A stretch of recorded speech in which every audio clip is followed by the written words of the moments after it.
Hey everyone, we are going to do a full ship tour of the NCL Joy. Here we are jumping on the ship. Let's go get into it.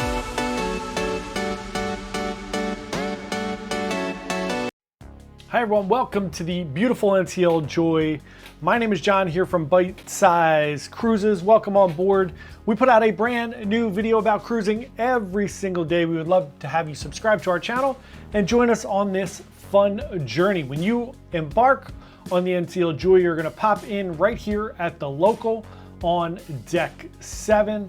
In the back of the local here, you can see there's a little arcade, some fun things going on, and then we pop into the local proper here where all your seating is. This is a just like pub style food. On previous ships, it's called Oceans, looks more like a British-Irish pub-ish. Here it is strictly a little more muted decor. It is called the local, but it is your typical bar pub food. It is open just about 24 hours a day. Food ranges from burgers, fish and chips, pretzel bites, chicken wings, the whole 9 yards, anything that you would normally find at a pub. It is right above the Atrium area. This is where a lot of trivia and games take place, so you can get this bar seating here and you can just run up here and sit down. You don't have to actually eat at the local, but over here is the check-in, and that is where you would go to get seated. Here we are going to pop over as we move down deck 7 to the casino. Casino is fairly large. The NCL Joy was originally built for Asia, and generally speaking in Asia the ships have a larger casino, more shops, some more interesting dining options. This ship was then retrofitted for the US, but it still does have a fairly large casino. It's not enormous, but it is pretty large, and there is a smoking section to this casino, but it is enclosed in glass, which I'm sure some people will enjoy and some people will hate, but there is a separate section of the casino that is glass, and it's closed, and you have to enter through the glass to get in there, so it's not just sectioned off, it is fully enclosed, which we'll see coming up. Otherwise you can wander through the casino here. Plenty of table games, plenty of slots, as you can see, newer slots, older slots, the whole 9 yards. And at the end of the casino here, there is a little bar area. This gets a little bit crowded at night, which is really nice. It's a nice place to meet, catch up with your friends, grab a quick drink before you go to dinner, but it is a little bit of a congregation spot. And then over there, right across the way, you see the glass case of emotion that is the smoking casino in there. It is a decent size as well, so there's a little bit of room in there. And now we are going to head further down deck 7 here as we wander out of the casino past the Skyline Bar. We're going to head over to the Manhattan Room. Manhattan Room, one of 3 main dining rooms on board the NCL Joy. This is on deck 7 in the aft of the ship, which is the back. Catching up on some nautical terms there. And this is the largest of the main dining rooms. It is included in your cruise fare, so it doesn't cost you any extra. It does have some beautiful high ceilings. It gets overlooked by the A-list bar, which is above, and Cagney's and Le Bistro. But you do have some beautiful views on the back of the ships. In the breakaway class ships for Norwegian, they have music in here at night, maybe some piano, maybe some bands. They didn't do that on the breakaway plus class, which is a little disappointing for me, but it's still a beautiful area and really nice place to have dinner. But it does have the same menus as the standard main dining rooms, Taste and Savor, which we will see in a bit. Once we get done here, we are going to head to the front of deck 7, all the way to the front, and take a quick little glimpse at the Joy Theater, which is again the very front of the ship on deck 7. Joy Theater, pretty big, pretty nondescript, if I'm being completely honest. And then we're going to head down to the Atrium. Again, this is right below the local, so it is somewhat forward on deck 6. Very nice space. This is where everyone meets and hangs out. They do a lot of the deal or no deal trivia and those things, and they do get very crowded. They put folding chairs out and different things. The space is just not big enough for what they use it for. They have the Atrium Bar here, which is always packed. And then to the left of the Atrium Bar is Starbucks there, as you saw. And then if you wander down towards the middle of deck 6, you have the Maltings Whiskey Bar. On some of the other ships, this is on deck 8. But again, this ship was a little bit retrofitted as part of this Breakaway Plus class. And they have this beautiful whiskey bar here. This is where they do a lot of the meetups, like the solo meetups or the LGBTQ meetups, those type of things. As you come out of Maltings, you can see the Comedy Club. This is also the nightclub on board the ship. Lots of fun events take place in here. They do the art auctions in here. And as you can see, it's a pretty decent sized space. And then as you wander over there, you will see the bar as well, and a little bit of extra space where you normally don't see that.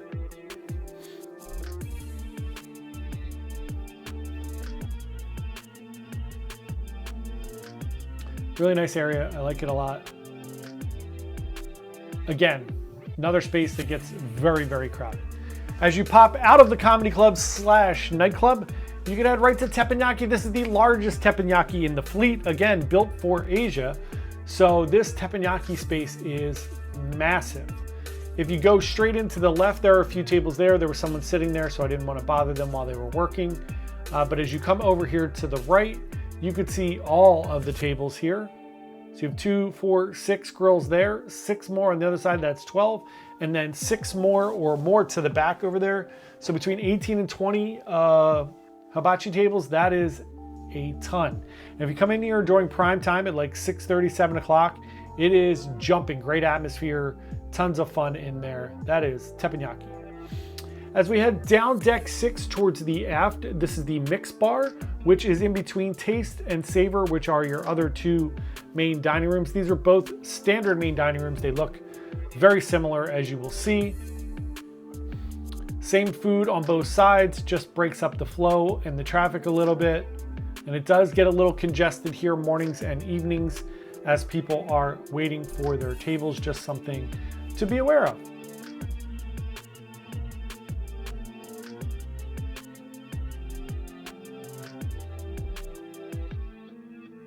Try to get these filmed early in the morning or late at night so that we don't really bother anybody or affect their work. So we try to pop in here and get in and out. At the very front of deck 6, you have the Q Texas Smokehouse.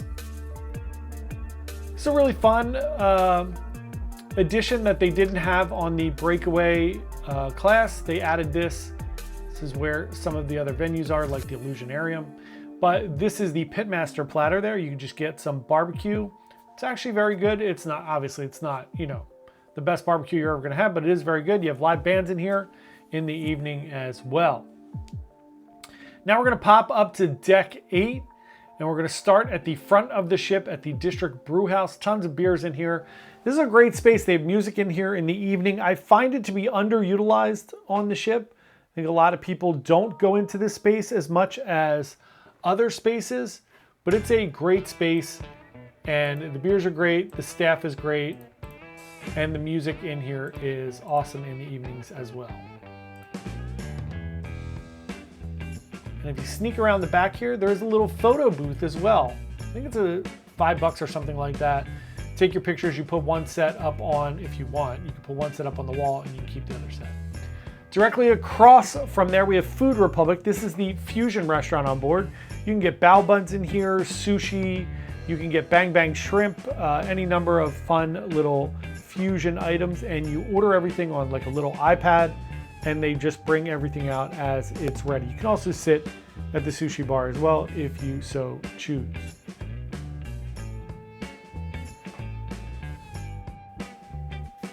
It's a pretty large space. It doesn't get overly crowded here. It does cantilever on the side of the ship there, which is the only part on deck 8 where there is no waterfront, so you basically sit over the edge there.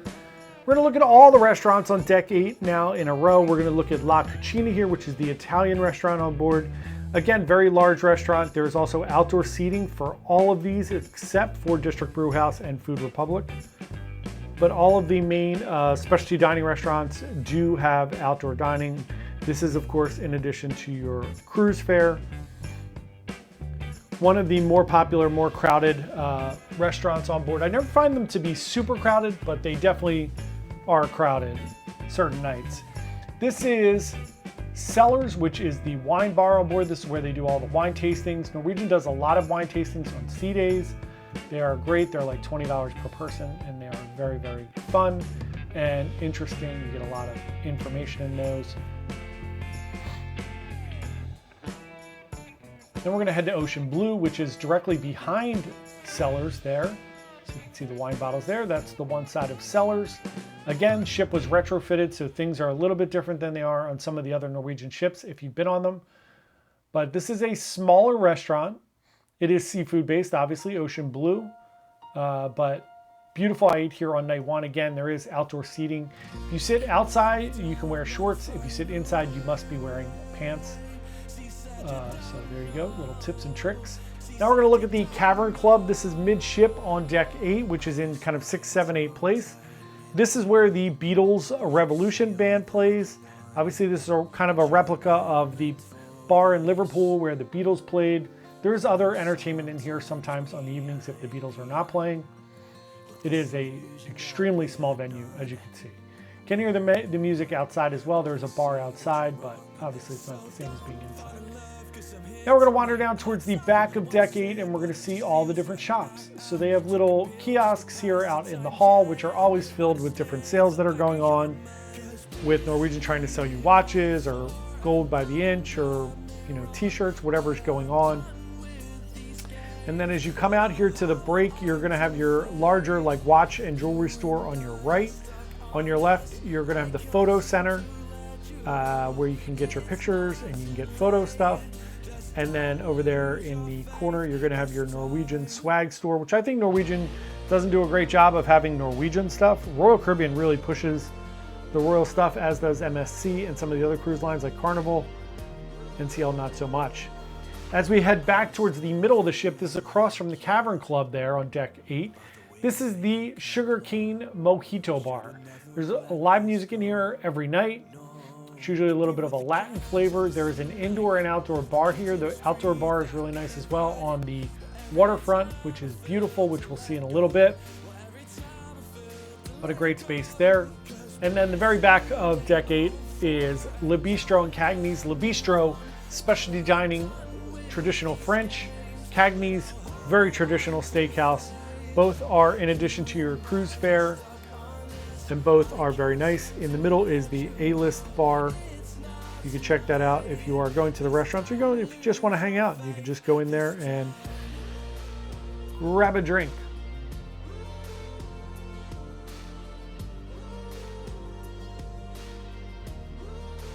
Just let you wander through here and take a quick look at everything.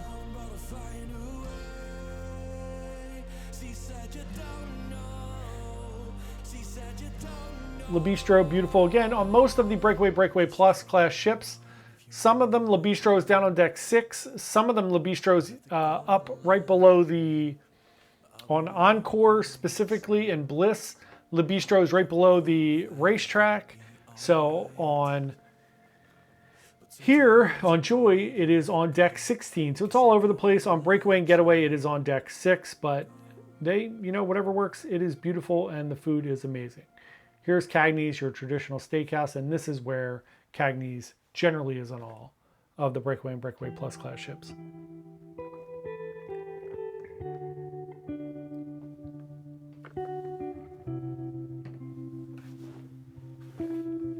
Now I'm going to let you wander the waterfront here. I'm not going to talk too much here. There is plenty of comfy seating here. Again, we talked about it. There are a lot of bars out here. You have a bar on each side where the Cavern Club is, and you have a bar where the Sugar Cane Mojito bar is. You have outdoor seating for all of the restaurants here. They're all heated as well, which is a key thing to know. If you go on any of these cruises and you're going to Alaska, you could technically still eat outside if it was comfortable and you wanted to, and it is heated out here, which is also nice if you're in Alaska and you're just sitting out here during the day to see the glaciers or anything. There is heat out in this area. And the waterfront winds all around deck 8 except for the front of the ship, which is where District Brewhouse and Food Republic are. Otherwise, I'm going to let you take a look here, and I'll be back when we head up to deck 15.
All right, I'm back. We're up here on deck 15 in the observation lounge, one of my favorite spots on the ship. Again, if you were in Alaska for the glaciers and everything, this is an amazing spot. You have in the very back of the ship, in the very front of the ship, floor to ceiling windows, 2 decks high, so you can check out the glaciers and everything. And then here during the days, there's plenty of space to just sit and relax. There's snacks and coffee up here. There's a full Starbucks up here. They did split this almost in half recently when they did the refurb of the ship, but as you can see, it's still a very large space. Still plenty of space up here to find little nooks and crannies to read and hang out and relax during the day. But it is a beautiful space. Highly recommend checking out and hanging out in the observation lounge.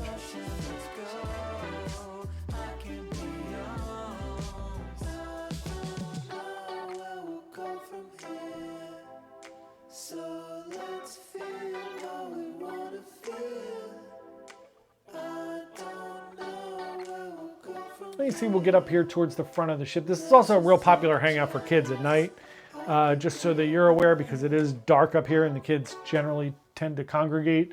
But there is music up here some nights, so that cuts that a little bit. But there wasn't a lot when I was on it, and it was filled with teens in the evening, just as a heads up. Again, full Starbucks up here for you. You can use your Starbucks card there as well. So you know if you have gift cards or anything like that, you can use them there. And you have those beautiful windows in the front.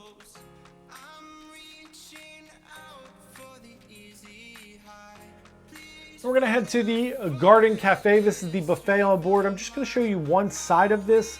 It's basically the same on both sides. It looks the same. There's different food offerings sometimes. One side has Indian food. The other side has Asian food sometimes.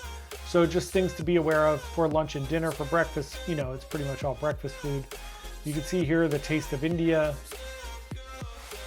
Lots of Indian food. A lot of the chefs on board the ships are from India. So hence the really great Indian food. Ice cream stations here, dessert stations, all of your food stations as you get further and further back into the buffet. This middle area is where you would get your burgers, your hot dogs. They have grills on both sides, your eggs in the morning. Seating everywhere, tons of seating. Little Starbucks machines and wine machines here. Those are additional. They're not included in any of your drink packages. Then we wander out here on deck 16 to the main pool area. I'm going to show you a little snippet here, and then I'm going to show you it from above in a little bit. I think you get a better idea of the pool if we do it from above. So it's just a little taste of it. At the very back of the ship on deck 16, you have Spice H2O. This is where they do a lot of the parties. You have this massive hot tub back here. They do your glow party, all those things, weather permitting. Those things will happen out here. This is adults only during the day. It is anyone can come at night to the parties, and they do. So just be aware if you come to the 70s or 80s party, there will be a lot of kids and teens there. They do tend to monopolize the dance floor. But again, it's just families on vacation, so just something for you to be aware of. There's a bar up here. It is a large space. It's a great space to hang out during the day, relax, have a drink. You want that little kids-free environment.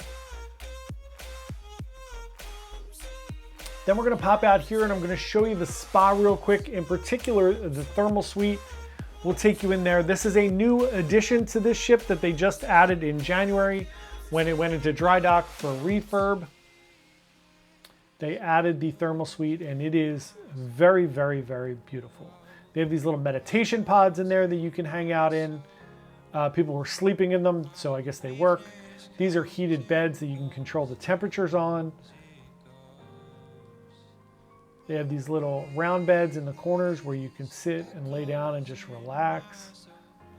There are only a few of these straight loungers, which is interesting to me. There was only about 4 or 5 of them in the whole place. So they go pretty quickly. tried to get in there in the morning very early to get this video, so I never want to bother people while they're relaxing or anything like that, so we don't want to do video while there's people in there. And then in the actual spa area, you have these enormous, that's the salt room, sea salt room. Then you have this experiential shower there. You have the pebble walk for your feet there in the middle. There is a cold room. There is a sauna. It's an aroma therapy sauna. You have a steam room. I guess it's wet sauna, a dry sauna. Here's your dry sauna. On the other side, you have your cold room where there's ice in there. Spaces are huge. They hold like 15 people each. And then as you wander up here, there is a plunge pool where you can just climb up there. It is freezing cold. You just pop in there after you get out of the hot tubs. Also in deck 16, we have the video arcade. This also connects to the kids club, or I should say the teen club, the teen lounge that the teens don't go to. They just go around the ship. So that's here.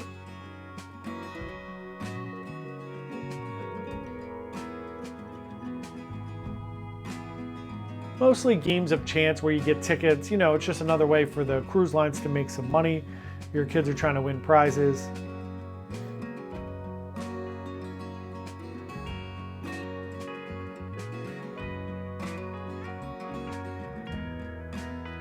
Now we're going to wander up to the upper pool deck, basically sun deck here, but it gives me an opportunity to show you the actual pool deck, which is contained in this little middle area of the ship. You have the giant chess pieces there, which is fun. You have your little jogging track or walking track there if you so choose. There's a little shade up here, which I really like. These little canopies up here, they are on both sides. And then we're going to take a little look at the pool deck so you can just kind of see it from above, which gives you a better perspective. There are two pools, this little postage stamp there, and then one on the other end. And then I wanted to give you guys a little shot of the water slides. This one is a raft slide, little round rafts. And then there is the loop slide on the other side of the ship, which we will take a look at in a second. See some people out early in the morning getting their exercise on. There is the loop slide there, which is towards the back of the ship. You do need a little bit of momentum to get around that loop, just so you know. If not, you get stuck in there and there's a little hatch thing come and get you. We are in Bermuda this day, so as you see the beautiful island and the water back there.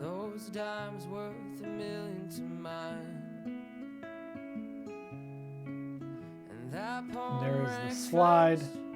Then we're going to wander around towards the back here, and we're going to take a look at the American Diner.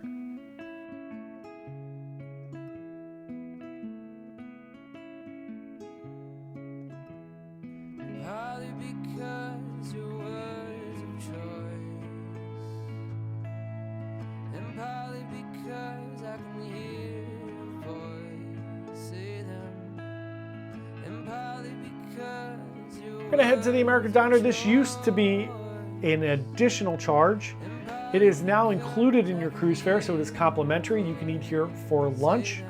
It does get a little bit crowded, and there is a little bit less optionality on the menu, let's say, than it was previously, but the food is fun. It's a nice change of pace, especially if you have kids or something. They do have milkshakes here that are additional. They are $7. But otherwise, you can order anything on the menu, and it is included in the cruise fare. It is nice they took this off the specialty dining list and made it included. And there's plenty of room in here, but like I said, it does get crowded, so I would get here early, like around 11:45 on your sea days, to try to grab some space so you can get a table. Also, there is the double deck racetrack here, the Joy Speedway. This is $15 to ride it. It is about 10 laps. I think it's definitely worth it to do it once. It is, you know, it's a gimmick, but it is a lot of fun. Cars go faster than you think, and it is an enjoyable experience, especially if you have kids or anything like that. It's a lot of fun. And then last but not least, we have our mini golf at the very back of the top of the ship. Cute little miniature golf course. Thank you all so much for watching this. We would love for you to subscribe. If you need help on your next cruise, please reach out to us. You can email me at jp@bitesizecruises.com. We would love to help you book your next cruise, and we will see you next time. Thanks so much for watching. Bye.